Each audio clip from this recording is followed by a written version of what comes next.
Well, hello and welcome everybody to tonight's wellness webinar titled A Good Night's Sleep. We're going to learn how and why we should sleep like a baby every night and how that's going to affect our health. And this is one of those things that, as I was saying earlier, that we start adding these little things in our life, these little things that make a big difference in our health. And when we invest the time to learn about this stuff, when we invest the time to start doing and implementing some of these little things that are healthy for us in our lives, we get huge returns on that investment. And we see that in lives. I'm sure everybody here could see, you know that person, you know those people who actually take pride in their health and they do things that are healthy, and they get returns for that investment later on in their life. And the biggest returns that you could ever get on any type of investment is when you invest into your health. So I just appreciate you guys being on here tonight and being with us and taking time to invest in your health. And investment's not always financial, right? You're investing time in your health right now to learn things that are going to make you healthy, and that you're going to get a return on that investment on your time as well. All right, so let's go ahead and get started. I got some cool sleep facts for you here. Did you know that we spend about 1/3 of our lives sleeping? So obviously, if we're spending that much of our lives sleeping, it's important. Humans sleep on average right now about 3 hours less than other primates or animals like chimps, monkeys, squirrel monkeys, baboons, all of those who all sleep for 10 hours. And this is interesting because they've looked at diaries from people who were, back in the Victorian era that have kept diaries, and those diaries show that adults back then slept about 9 or 10 hours a night. And then, always depending on season and how late and how the sun went down, how much daylight they had, then they changed based on the seasons, and where we don't change at all and we hardly ever get any sleep at all. And then there's also been some studies, what they noticed is even one extra hour of sleep can make a huge difference on your cognitive and your brain waves. They showed that just the extra hour of sleep received when clocks were put back at the start of daylight in Canada has been found to coincide with a fall in the number of road accidents. So when they have to switch their clocks back and they get an extra hour of sleep, they notice on that day there's a decreased number of accidents on the road. So obviously sleep plays a major role, and we're going to go over some of those ways that it does. And then I threw this one in here because I thought this was a kind of I guess we'll just call it ironic or coincidental, whatever, that experts say one of the most alluring sleep distractions is the 24-hour accessibility to the Internet. But that's funny because we're on the Internet right now. But it is true. Sometimes we stay up way too late. We're doing things on the computer. We're doing things on the Internet, and that interferes with our sleep. It interferes with our circadian rhythm as well because of the light that's coming off the computer screen messes with our rhythm there. So here's the big question that we have to understand first is really, why do we sleep, right? I mean, why do we need sleep? Scientists don't really have a clear answer for that, but because of all the studies they've done with humans and animals, they show it plays a clear role in these things. Sleep plays a clear role in immune function, metabolism, memory, learning, and then other vital functions that are necessary for health. We know that sleep makes us feel better. That's a given. It makes us feel more alert, more energetic, happier, better able to function. But how do we know that it's healthy for us? And this is a way that we know it's an absolute must if we want to be healthy, is because this is another built-in, innate, self-regulated mechanism of the body. And when I say that, let me give you an example. Hunger, right, or thirst is another protective mechanism, built-in, innate, self-regulated mechanism. So it ensures that hunger ensures that we will consume enough nutrients for our body to grow, repair, and function properly, right? If we didn't have hunger at all, then some of us would just forget to eat. We wouldn't even eat. We might even die. We'd forget to drink. But that's a built-in, innate, regulated mechanism of the body that we get tired when we get sleepy, right? So just like going without food produces the uncomfortable sensation of hunger, going without sleep makes us overwhelmingly drowsy, and that's your body's built-in protective mechanism to make sure you get enough sleep to survive. So by the way, guys, I put this healthysleep.med.harvard.edu down there at the bottom just for reference, because most of the stuff that I'm going to talk about in this webinar tonight is taken straight from Harvard EDU. These are the studies that Harvard did. This is what Harvard has to say on sleep. So I want to make sure I get nothing but quality information to you guys. All right, so why do we sleep? Well, there's a couple of theories. One theory is the restorative theory, right? So sleep in some way serves to restore what's lost in the body when you're awake. Sleep provides an opportunity for the body to repair and regulate itself. And studies show that even when animals, this is amazing, when animals are deprived entirely of sleep, and this is pretty cruel, right? But when animals are deprived entirely of sleep, they lose all immune function, and they die from that in a matter of weeks. So you don't think sleep is important for your immune system. In those studies, when they don't get any sleep at all, their immune system crashes and they lose every bit of immune function, and that's what kills them. Many other studies support this theory, though, also, such as studies that show a lot of your restorative functions of the body, like muscle growth, tissue repair, protein synthesis, growth hormone release. Those things occur mostly and in some cases only during sleep. Some people say you do 70% of your healing when you sleep. So if you have an injury, if you have a pain, if you have something that your body's trying to heal, if you have a sickness, you have to sleep or you're not going to get any healing. And you'll notice like innately animals just sleep when they're sick, right? Because their body just knows that's when it's going to do its best healing. And sometimes we don't listen to our innate, we don't listen to our bodies whenever we get tired or sick. Another theory is the brain plasticity theory, all right? It's based on countless studies that have shown sleep is directly correlated to changes in the structure and organization of the brain. So these people say that sleep is for your brain. It's extremely clear that sleep plays a huge role in brain development of infants and young children. That's a given. Infants sleep sometimes 13, 14 or more hours per day, and half that time is spent in what we call REM sleep. That's when you dream, and that's when you do a lot of your healing there. But sleep is just as important in adults as it is in kids. They show that sleep-deprived adults have significantly less ability to learn and perform tasks. The research shows it affects learning and memory in two different ways. Number one, a sleep-deprived person can't focus their attention optimally, and therefore they can't learn effectively. So if you're sleep-deprived, you're not going to learn like you're supposed to. And then also, get this is the other side of it, sleep also plays a major role in consolidation of memory. So this is essential for learning and retaining new information. So not only if you're sleep deprived you can't learn, but also you can't retain and solidify what you have learned. And so over long periods of time of lack of sleep, that's where we look at mental problems and problems in memory and cognitive problems in the brain.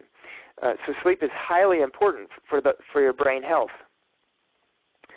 And if you want to know why you feel so sleepy sometimes, and that it's when you don't get enough sleep, get this. I thought this was really interesting. When you're awake, you're using those neurons in your brain, and those neurons produce adenosine. That's a byproduct of just cell activity. It's a byproduct of being awake and those neurons in your brain functioning. And so a buildup of adenosine, it's what is thought to be the mechanism that makes us feel tired or sleepy. And adenosine is cleaned up or cleared out from the brain when we sleep. And that, as a result of that, we feel more alert and we feel more awake when we wake up because we've been able to clear that. And just coincidentally, right, incidentally, caffeine blocks the actions of adenosine, and that makes us feel more awake for a while. But here's the thing, it doesn't clear adenosine, and so therefore it's in no way a substitute for sleep. And so you're faking your brain out there for a little while when you're on caffeine. So what I have for you are 12 simple steps to improving your sleep. And these steps are going to be easy to implement, and hopefully you'll understand them. So number one is avoid caffeine, alcohol, nicotine, and other chemicals that interfere with sleep. None of those things are healthy for us at all. We should try to avoid those every bit of it. But caffeine, we want to at least avoid it 4 to 6 hours before bedtime. And those things like coffee, tea, chocolate, cola, energy drinks, and those things have caffeine in them. And energy drinks, I don't know if you know this, but there's been 5 deaths this year in young people linked to drinking those energy drinks. And I won't name, the specific names of the energy drinks that was involved in that. But if I were you, I would have them switched over. There's a product called Verve that we are using in the office for some people to get switched over. It's an energy drink, but it's a multivitamin, and it has 80 milligrams of caffeine derived from green tea. But if you want any more information on that, if you know some people who are drinking a lot of energy drinks and you've got to get them to switch over to this other stuff, let us know. Just call the office and we can help you. Turn your bedroom into a sleep-inducing environment. So we want to make our bedroom quiet, dark, and cool, and that will help promote sleep. That's why bats will congregate in caves during their daytime sleep, right? They don't sleep out in the daytime because quiet, dark, cool areas are more inducive for us to fall asleep and stay asleep. So some tips would be heavy curtains, blackout shades on your windows. Try wearing an eye mask. That's been known to help. Keep your temperature between, I know this is like a big range, but between 60 to 75.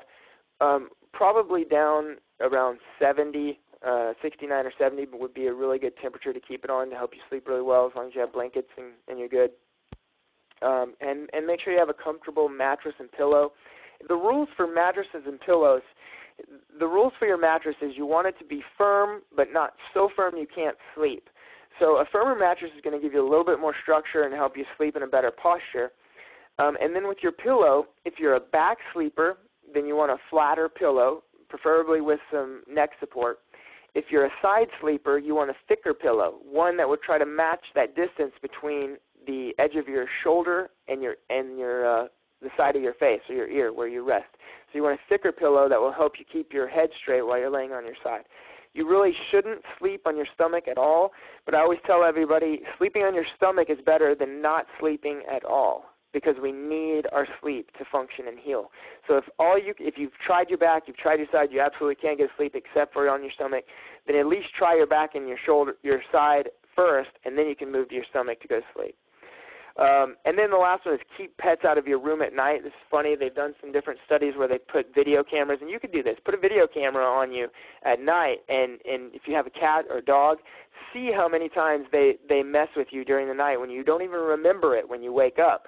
But you'll see on that video they jump on your face, they jump on your stomach, you roll over, you kick them off the bed 3 or 4 times, and that interrupts your sleep cycles as you go through the night. So if you want to get better sleep, keep those pets out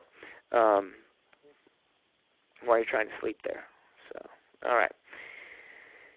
Now, number 3, ease the transition from wake time to sleep time with a period of relaxing activities starting about an hour or so before bed. All right. So those types of things would be like take a bath. In fact, the rise and then fall of body temperature from taking a hot bath promotes drowsiness. Read a book. Harvard, this was in there. Watch television. I try not to watch television at all before I go to sleep. Plus, the light from the television or from the computer can mess with your circadian rhythm. So try to limit your television, but something relaxing is what they're talking about. Practice relaxation exercises, deep breathing. Avoid stressful, stimulating activities like doing work right before bed, discussing emotional issues. But physically and psychology stressful activities can cause the body to secrete a stress hormone called cortisol, which is associated with increased alertness. So you'll have a harder time going to sleep if you're stressed out before bed. Go to sleep when you're truly tired. Okay, this is one that might surprise you, but if you're struggling to fall asleep, it really just makes you frustrated. So if you're not asleep after about 20 minutes, maybe you give yourself 30 if you want to, but if you're not asleep in about 20 minutes, get out of bed, go to another room and do something truly relaxing, like reading, listening to music, praying, meditating, those types of things. And then when you start feeling tired again, then you go back to bed, you try to go back to sleep again and give yourself 20 minutes to go to sleep. All right?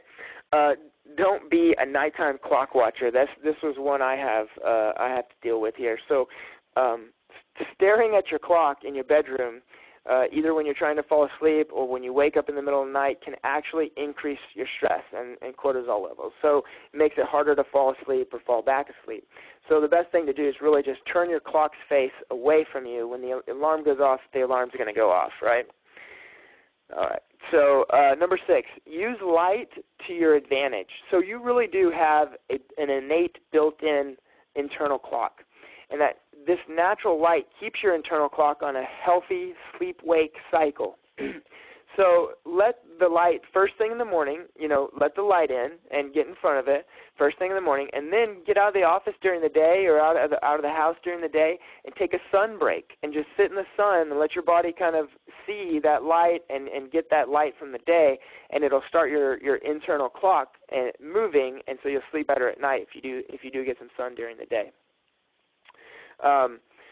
And then keep your internal clock set with a consistent sleep schedule if you can. This is hard, but going to bed and waking up at the same time each day sets the body's internal clock to expect sleep at a certain time a night, and night after night it gets better and better. So try to stick as closely as possible to your routine, especially on the weekends, to avoid Monday morning sleep hangover, right? Waking up at the same time each day is the very best way to set your clock. And even if you didn't sleep well the night before, that extra sleep drive will help you consolidate your sleep the next night. So even if you didn't sleep good that night because you tried to go to bed this time, do it again the next night. Do it again the next night. And eventually your body, your sleep rhythm, and that internal clock is going to get on that schedule. So even if you're waking up within an hour, going to sleep within an hour or 30 minutes to an hour of your time, waking up within 30 minutes to an hour of your time, your body's going to start seeing that rhythm, and your body responds to repetition. And that's just why we get adjusted. We get adjusted on a weekly basis because our body responds to repetition. And the longer you go, the more you've been adjusted once a week, and you stay adjusted regularly, your body gets on that repetition, and you notice health benefits that nobody else notices. So, okay, nap early or not at all, number 8. A lot of people take naps and they make it a regular part of their day. But for those who find falling asleep or staying asleep through the night a problem, it might be your afternoon napping that you're taking. And so because late day naps decrease your sleep drive, so if you've got a nap, it's just better to do it, to take short naps and do it before 5 p.m. Okay? Number 9, lighten up on your evening meal. And by the way, everybody understands this, but eating at 10 p.m., that's a recipe for insomnia right there. Finish your dinner several hours before bedtime. Avoid foods that cause indigestion. If you get hungry at night, try to snack on healthy foods, and things that won't disturb your sleep, like green leafy vegetables, carrots, celery. Take your fish oil at night, and that will help you not be as hungry. Plus, if you don't like the taste of it or if you burp it back up at all, you'll be asleep, so you won't even notice that. So take a fish oil or a flaxseed oil at night, and that will help you sleep. Balance your fluid intake. So drink enough fluid at night to keep from waking up thirsty, but not so much and so close to your bedtime that you'll have to be woken up, and have to go to the bathroom. Here's the thing, though. During the day is when you need to be drinking your water. You need to drink 6 to 8 bottles of water during your day, and then you can stop drinking it, 3 hours before bedtime, 3 or 4 hours before bedtime, and that way you don't have any problems.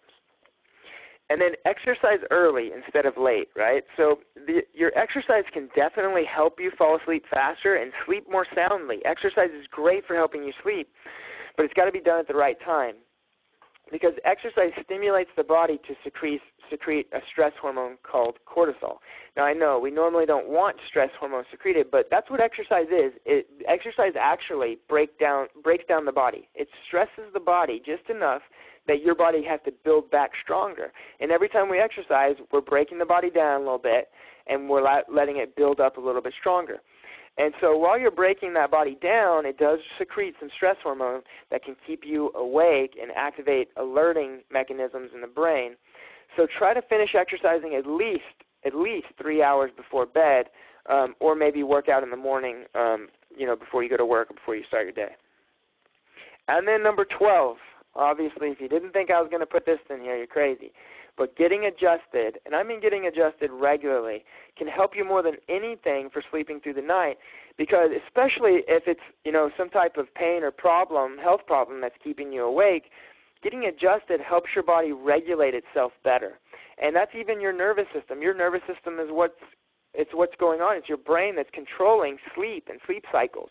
So we want our nervous system to be working at 100%, and we want all the messages from the brain to be sent to the body in perfect working order, and then we have to have a healthy functioning spine that's in proper alignment for us to be able to do that. So I hope you guys got some good tips out of this webinar. I know it wasn't long, but hopefully it was packed full of helpful tips. And if you guys ever want, a copy of a printout of my PowerPoints when you come in the office, just ask me. I'll make sure I get it to you. If you ever have any questions on any of this, you're welcome to call us at our number there on the screen, 281-664-2250. Or visit our website at HoustonTXChiropractor.com. By the way, we just got a new website, and we're putting some cool stuff on there. I'm about to start a blog that's on there as well. So I just want to encourage anybody who's listening to this, if you're in the Houston area, call us, schedule an appointment for a new patient exam. And then even if you're not in our area, but you want to find out a good chiropractor in your area, I don't mind if you call us and give us your name and number and where you're located, and I'll try to find a good chiropractor that I trust in your area. It's just important that everybody gets under chiropractic wellness care, and it can make a huge, huge difference in your health when you start taking care of your spine. So thank you guys for being on the call tonight. I really appreciate it every time you guys are on here with me. And this type of information, it makes your life better. It makes my life better just researching and putting these webinars on. So thanks again for everything. Hope you all have a great night, and we'll talk to you soon.